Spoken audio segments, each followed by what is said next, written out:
Well, as you know, we usually pop on when we have a problem that we are trying to solve. Pacificorp has recently announced an intention to build 2 new dams along the Bear River. One along the Oneida Narrows Reservoir and another by the Cutler Reservoir in Cache Valley. The last time we called a sound for alarm was when Pacificorp did an engineering test in preparation for their research on this dam. And that drained our source pond. And that problem is still not fixed. It highlights just how connected Mother Nature is. There is no action we take here that does not have an impact. Pacificorp has given all of us, whether you live in Salt Lake City, anywhere along the Bear River Valley, all the way up to Jackson Hole, if you are a guest or a citizen that utilizes the public land on the Oneida Narrows Reservoir, which it turns out is one of the very few stretches of the Bear River that is actually open with public access. That means that almost the entirety of the Bear River, certainly from Bear Lake all the way to the Great Salt Lake, is in private land. And so the Oneida Narrows is a very special place with respect to public access. If you, as a citizen of Idaho or Utah, value public access to the Bear River and believe deeply that the preservation of the Bear River is one of the largest priorities facing the sensitivity of the Great Salt Lake, then you have a voice to let them know what would the new proposed Oneida Pump Storage Facility and Dam do to shift forever the public experience on the Oneida Narrows. Fast forward 4 or 5 years, if this dam moves forward, it will create a daily volatility of water level anywhere from 5 to 10 feet.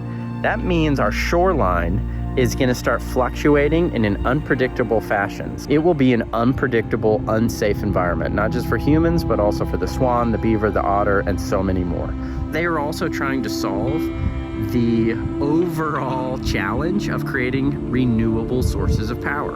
And this pump storage facility is proposed to be part of that solution. What's complicated is that, one, it happens to be a dam.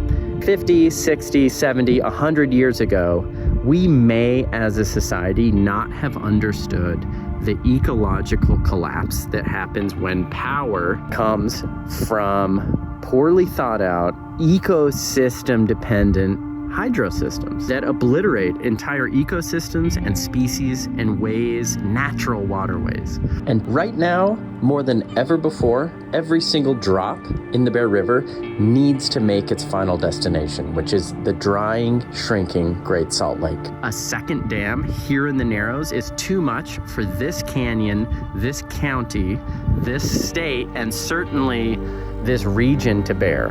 But as a community and as a business, we are not concerned about our bottom line here. We know Pacificorp will deal with that. We are actually concerned about the multi-generational impact to the swan population, the hunter, angler communities, the generations of folks who have grown up around the Bear River, from the Shoshone all the way up to all of us. We now have this window to voice our concerns. Pacificorp right now, they are trying to tally what are the costs that they are going to incur on this project, and do those costs outweigh the benefits economically?